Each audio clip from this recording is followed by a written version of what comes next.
வணக்கம், நான் அசோக் சூர்யா. மீண்டும் அனைவரும் சந்திப்பதில் மகிழ்ச்சி. மையல் படத்தோட விமர்சனம் அதை பற்றி தான் பார்க்க போகிறோம். Story, screen play, dialogue Jeyamohan, directed by Ezhumalai, music Amarkeeth, DOP Bala Palaniappan, edited by Vetri Shanmugam. இதில் நடிச்சிருக்கிறது சேது, சம்ருதி தாரா, பிஎல் தேனப்பன் மற்றும் பலர். இந்த படம் வந்து என்ன, அதாவது ஹீரோ சேது வந்து ஒரு திருடர், அங்கே இங்கேருந்து ஆடு திருடுறவர். அவர் வந்து தப்பிச்சு ஒரு மந்திரவாதி ஃபேமிலி, அதாவது ஊர் ஒதுக்கமாக இருக்கக்கூடிய ஒரு மந்திரவாதி ஃபேமிலி, ஒரு மந்திரவாதி கிழவி, அவங்களோட பேத்தி அப்படின்னு இருக்கிற ஒரு ஃபேமிலி அங்கே வந்து தஞ்சம் அடைகிறார். அவங்க வந்து கிணத்துலேருந்து காப்பாற்றி கூட்டு போகிறாங்க. அந்த பேத்திக்கும் இந்த திருடனுக்கும் வந்து காதல் வருது. இந்த காதல் சேரப்போதா இல்லையா? ஒரு பக்கம் ஒரு ஊரில் வந்து ஒரு கொலை ஒன்று நடக்குது.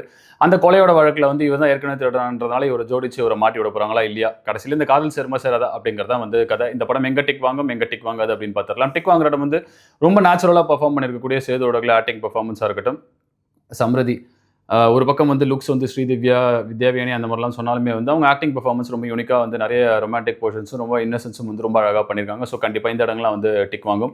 அண்ட் கூடவே வரக்கூடிய சப்போர்ட் காஸ்ட் அவங்க ஆக்டிங் பெர்ஃபார்மன்ஸ் எல்லாமே வந்து ரொம்ப நல்லா இருக்குது. அதெல்லாம் வந்து டிக் வாங்கும்.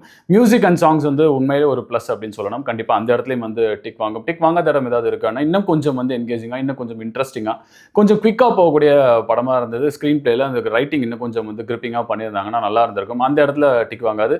கொஞ்சம் வந்து இன்னமும் வந்து அந்த லவ் போர்ஷன்ஸை வந்து இன்னும் கொஞ்சம் பெட்டராக வந்து இன்க்ரீஸ் பண்ணி கொஞ்சம் ஆடடாக வந்து கொடுத்துருந்தாங்கன்னா இது ஒரு படத்துக்கு வேறு விதமான ஒரு ஷேப்பாக வந்து இருந்திருக்கும்.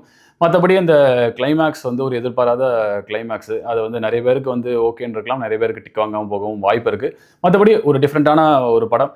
நீங்கள் பார்க்கணும்னு நினச்சிங்கன்னா தாராளமாக இந்த படம் வந்து தியேட்டரில் பார்க்கலாம். மீண்டும் இதை விட ஒரு நல்ல திரைப்படத்துடன் உங்களை சந்திக்கிறேன்.